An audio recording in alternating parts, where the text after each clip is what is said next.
What's good, everybody? Welcome back to another reaction video with me, Orlando. It's an interesting one I got for y'all today. Very interesting. This is dark SpongeBob theories that creeped us out. So it's like a little conspiracy theory on SpongeBob. Excuse me. I love SpongeBob. I grew up with SpongeBob, like watching it.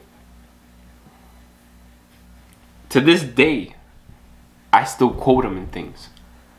To this day, I get flashbacks of funny ass episodes that I'm not gonna lie to you, I chuckle when I think about them. Shout out to SpongeBob. If you're new to the channel, subscribe. Join the network. Orlando Morales TV is good for you. This is a well-known fact. Hit the like button and turn on your post notification.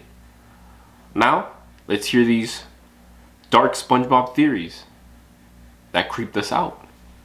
Since 1999, making it a part of many of our childhoods. Over 12 seasons, the writers have answered many questions about the show and the characters, but a lot have been left out. Leaving so much to the imagination, fans have come up with many different theories about some of the show's backstory, with a lot of it getting pretty dark. Here are some theories that really creeped us out. Before we get started though, make sure you're subscribed to the channel so you can be entered into our monthly shout-out giveaway. Sloth, pride, gluttony, lust, envy, and wrath. If you don't know what I'm talking about, those are the 7 deadly sins. Yeah. But to many viewers, they're also the 7 main characters. According to this fan theory, each main character from the show actually represents one of the 7 deadly sins. Why? Patrick, who spent his days sleeping under his rock, is sloth. Mr. Krabs, well known for his obsession with money, is clearly greed. Cranky old Squidward is wrath. Plankton, whose main objective is to steal the Krabs Patty's secret formula, and with it all of Mr. Krabs' success, fits perfectly with envy. And that just leaves Gary with gluttony, Sandy with pride, and lastly, lust goes to our overly friendly little sponge. Bro, SpongeBob got lust. I'm dead. But as long as you don't look too into it, it kind of works out. Next time you watch an episode, keep an eye out, and you'll see it makes an eerie amount of sense. Kinda does. For years, fans have been trying to figure out where exactly Bikini Bottom is located. Throughout the show, there have been some hints, and many fans have a variety of guesses, but none get as dark as this one theory. This very popular theory has claimed that Bikini Bottom is located directly underneath Bikini Atoll. This would make a lot of sense due to the similarity in name. However, Bikini Atoll is the Marshall Islands where the US government conducted 20 I've heard about this. different nuclear tests. That's why they could talk. According to the theory, this means that SpongeBob and his friends could very well be aquatic mutations whose bodies and minds have been affected by the radioactive and nuclear waste caused by all the testing above. Bikini Bottom has always seemed like such an amazing place, and I've always wanted to visit it growing up. But after hearing that theory, it puts a much more sinister tone on the entire show. And near the reef's edge, the varied and colorful terrain gives way to a small town by the name of Bikini Bottom.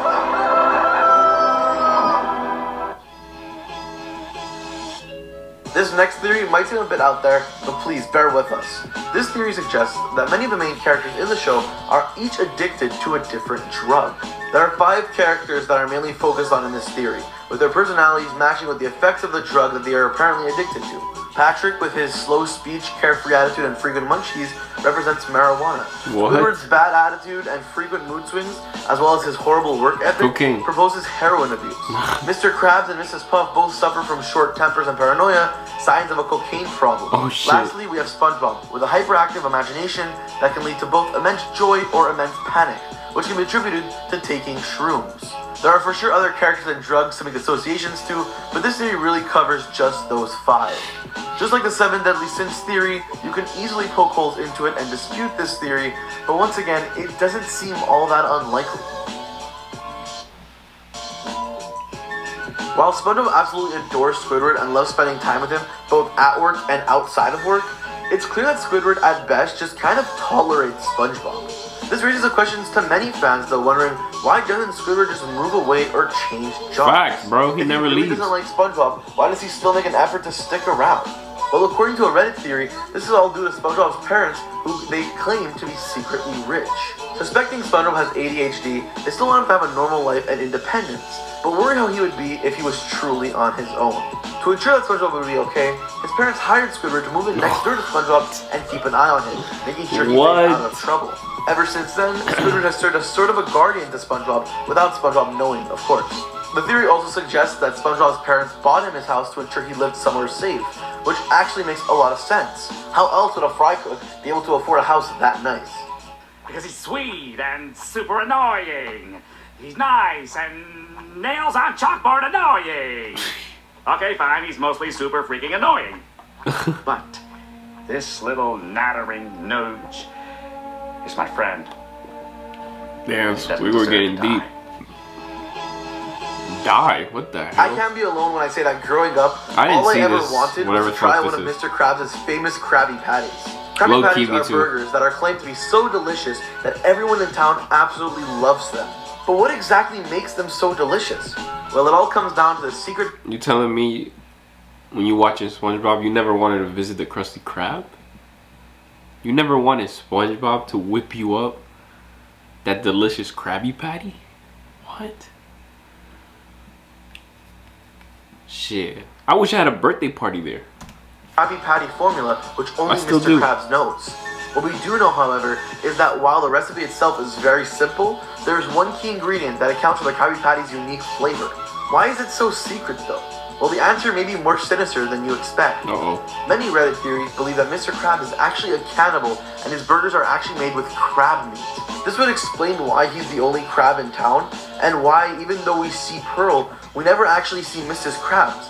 Probably because she was a victim to his... I remember that episode. To further support this theory, the Krusty Krab is shaped like a crab trap, which poses a very threatening message to crabs everywhere. In the episode Midlife Crustacean, Mr. Krabs takes a bite of a Krabby Patty and even says, "So that's what I taste like." This may just be a fan theory, but you can't get more proof than that. Well, little Patty, we're two of a kind. We've both lost our luster. So that's what I taste like. Yeah, but he was saying that because he was referencing the Krusty Krab, like him and the Krusty Krab are like one, and like Krusty Krab makes the Krabby Patties, and that's like him, you know what I mean? Who knows, bro? This shit is just theories. But that's the end of the video. Hopefully you guys enjoy. I love SpongeBob. SpongeBob fucking is lit. It will always be lit. I'm a goofy goober, baby. Take care. I love you. See you in the next reaction video. Deuces.